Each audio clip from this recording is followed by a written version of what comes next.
प्रधानमंत्री नरेंद्र मोदी ने लाल किले से एक वर्ड यूज किया, दिमागी नक्सल, और उसके बाद तो जो बहस छिड़ी हुई है पक्ष और विपक्ष की, पूछे मत। बोला हथियार वाले नक्सल खत्म हो गए लेकिन दिमागी वाले हैं। अब यहाँ सवाल आता है कि क्या दिमागी नक्सल जैसी कोई चीज होती है, होते हैं या नहीं होते हैं? अर्बन नक्सल जिसको कहा गया, बिल्कुल होते हैं, एकदम सत्य बात है।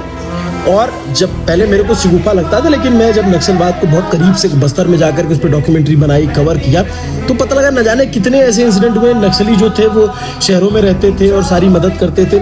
इवन कई सारे विश्वविद्यालयों में जो प्रोफेसर होते थे या पढ़ाने वाले लोग होते थे, वो तक अपनी विचारधारा को पोषित करने के लिए नक्सलियों का समर्थन करते थे। तो अर्बन नक्सल हकीकत है, वास्तविकता है, इससे आप पीछे नहीं भाग सकते। लेकिन दिमागी नक्सल जब शब्द का इस्तेमाल अपने विरोधी, राजनीतिक विरोधी के लिए होने लग जाए, तो फिर वो गड़बड़ है। क्योंकि जब देखता हूं कि प्रधानमंत्री ने कुछ बयान दिया, उसके बाद फिर अब एक प्रवक्ता दूसरे प्रवक्ता जो उसका विरोधी है उसको दिमागी नक्सल बोलने लग जाए, तो आप उसकी जो प्रधानमंत्री ने कहा उसकी गंभीरता को कम कर रहे हो।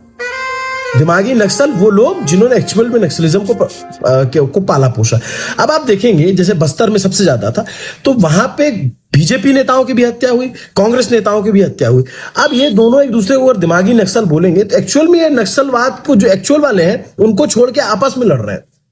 प्रॉब्लम ये नहीं होना चाहिए। एक्चुअल में सच्चाई ये है, आज के नए फॉर्म में जो व्यक्ति भी एक्सट्रीम टेंजेंट पे बैठा हुआ है, जिसको लगता है कि मेरा सही ही सही है, बाकी सबका गलत है, वो भी एक तरीके से दिमागी नक्सल की श्रेणी में आता है।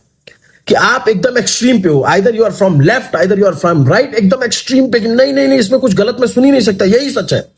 तो आप जो है उसी एक्सट्रीमिज्म क्या है, जहां पे हथियार उठा लिया गया, और वो लेफ्ट में भी कई सारे फॉर्म है, लेकिन वो एक्सट्रीमिज्म फॉर्म था, वो नक्सलवाद है। तो एक्सट्रीमिस्ट नहीं होना है, अपने को रैशनल रहना है, सही को सही, गलत को गलत कहते रहना है।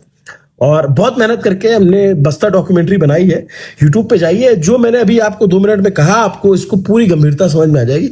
इत्मीनान से नेटफ्लिक्स पे फिल्म देखते हो, मैं आपसे वादा करता हूं आप बिल्कुल बोर नहीं होगे, बिल्कुल भी आपको लगेगा नहीं कि ये कोई बोरिंग टॉपिक पे बात की गई है। जाओ, मेरी गारंटी पे देख कर आओ, और उसके बाद आप बताना कि बस्तर आपको कैसी लगी।